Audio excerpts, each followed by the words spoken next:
I am the longest-serving independent in the history of the United States Congress. So what I'm going to tell you today is not something that you hear very often on Fox or CNN or ABC or the Washington Post, or in fact in the halls of Congress. What I'm going to tell you is that the working class and the middle class of this country are in serious trouble. We are moving toward an oligarchic form of society where a small number of billionaires not only have extraordinary wealth, they have extraordinary political power. We are living at a time when half of our people are living paycheck to paycheck in the wealthiest country on earth, when 70 million Americans have no health insurance or are underinsured, when we have a starvation minimum wage at the federal level of $7.25 an hour, where half of the elderly workers, older workers in this country, have nothing in the bank as they fear retirement. What I believe is that now is the time not to defend the establishment, which is doing phenomenally well.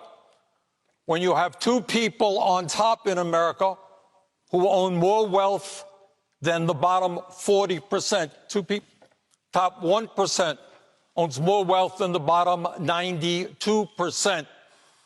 CEOs of major corporations today are making 350 times more than their workers, and we have more income and wealth inequality than any time in American history.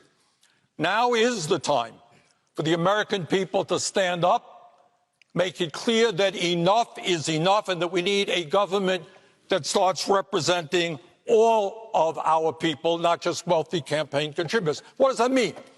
It means that we have to end a corrupt political system in which big money buys elections. It means that we have to end a very unfair tax system in which billionaires in a given year don't pay a nickel in federal taxes. It means we have to raise the federal minimum wage to at least $15 an hour. It means that we have to join every other major country on earth in understanding that health care is a human right, not a privilege, and stop spending twice as much per capita on health care to enrich the drug companies and the insurance companies.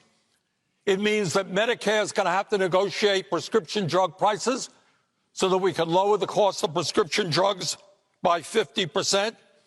It means that we cannot continue to be the only major country on earth not to have paid family and medical leave.